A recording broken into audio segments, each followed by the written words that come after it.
చిన్నకృష్ణ గారు, మీరు తెలంగాణ భూభాగంలో నివసిస్తున్నారు, తెలంగాణ రాష్ట్రంలో నివసిస్తున్నారు. తెలంగాణ ఇప్పటికి ఇద్దరు ముఖ్యమంత్రుల్ని చూసింది. దశాబ్ద కాలం పరిపాలించినటువంటి కల్వకుంట్ల చంద్రశేఖరరావు గారు, ఆ తర్వాత శ్రీ ఏ రేవంత్ రెడ్డి గారు. వీళ్ళిద్దరి పరిపాలనల గురించి చెప్పాల్సి వస్తే ఏ విధంగా విశ్లేషిస్తారు? ఎవరిద్దరు?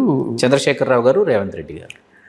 కంపారిజను ఇప్పుడు అలా చేయడం కష్టం. బట్ కేసీఆర్ గారి గురించి చెప్పాలంటే, ఈ యొక్క భారతదేశంలో ఉన్నటువంటి రాజకీయ నాయకులు అందరికీ కేసీఆర్ గారికి ఒక వ్యత్యాసం ఉంది.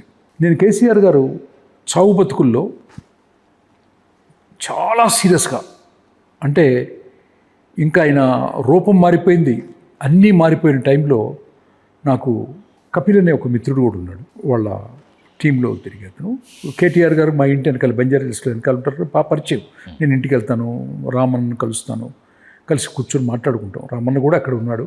హాస్పిటల్లో నేను ఉండి చూసి బయటకు వచ్చి చెప్పాను, ఎట్టి పరిస్థితుల్లో తెలంగాణ విడిపోవాలని కూడా నేను మనస్ఫూర్తిగా కోరుకుంటున్నాను అని నేను ఇంటర్వ్యూ ఇచ్చాను. ఒక్క ఆంధ్రదేశం నుంచి నేను ఒక్కడనే విడిపోవాలి అని కోరుకున్నాను ఆయన్ని చూసి వచ్చిన తర్వాత. ఎందుకంటే మరణానికి దగ్గరయ్యి సాధించినటువంటి 60 సంవత్సరాల ఈ తెలంగాణ కల కాదండి, సాకారం కావాలి. ఎంతమంది అండి పోరాటం అంటే బ్రిటిషర్స్తో పోరాడారు, ఇక్కడ ఉన్నటువంటి రజాకర్లతో పోరాడారు.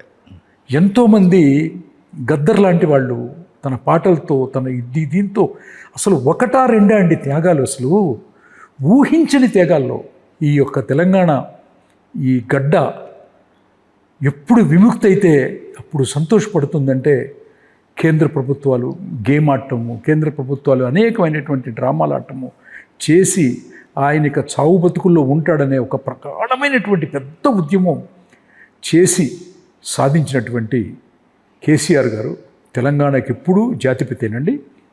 ఆయన్ని ఈ తెలంగాణ గడ్డ మర్చిపోదు. ఆయన అర్హుడు కూడా. జాతిపితగా భారతదేశానికి జాతిపిత మహాత్మా గాంధీ అయితే, తెలంగాణ రాష్ట్రానికి మాత్రం జాతిపిత కేసీఆర్ గారిని హోల్ హార్టెడ్గా గుండె మీద చేసుకొని మాత్రం చెప్తూ, ఒక పుష్కర కాలమైంది రాష్ట్రం విడిపోయి, అనేకమైనటువంటి సంబరాలతో తెలంగాణ ప్రజలంతా చాలా సంతోషంగా పుష్కర కాలమైందని గడుపుతున్నప్పుడు మాత్రం మనం కూడా కంగ్రాచులేషన్స్ చెప్పి, ఒక చక్కటి ఫ్లవర్ బొకే తీసుకెళ్ళి, ఒక చక్కటి స్వీట్ ప్యాకెట్ తీసుకెళ్ళి కేసీఆర్ గారి దంపతులకు కూడా, భార్యాభర్తలకి బట్టలు పెడదామని నేను నిర్ణయించుకున్నాను. బట్టలు ఇప్పుడు కూడా నా దేవుడి గదిలో ఉన్నాయి పైన. ఎందుకంటే ఏంటి ఒక ఆంధ్రావాడు తెలంగాణ పుష్కర కాలం అయితే బట్టలు పెట్టడం ఏంటని మీరు అనుకోవచ్చు. కానీ ఒక రచయితగా నాకు తెలుసండి, ఎంత కష్టమో నాకు తెలుసు. అది సాధించిన ఆయనకి, ఇద్దరు దంపతులకి బట్టలు పెట్టి కంగ్రాచులేషన్ చెప్దామని ఎదురు చూస్తూ ఉన్నాను. అపాయింట్మెంట్ అడిగాను, ఇస్తే వెళ్ళి కలిసి మాత్రం, అయ్యా నేను ఇప్పుడు లేను, ఆ రోజున ఇట్లా నేను అని చెప్పి ఇది చేయాలనుకున్నాను. ఒక సంబరం జరిగేటప్పుడు ఒక రాములు వారి కళ్యాణం జరిగేటప్పుడు మనం ఆ కళ్యాణంలో పాలు పంచుకోవాలి తప్ప, ఆ కళ్యాణంలో వెళ్ళి ఆ పానకంలోనో దేంట్లోనో విషబొట్టు వేయకూడదు కదా శ్రీకాంత్. ఒక పొడక వేయకూడదు.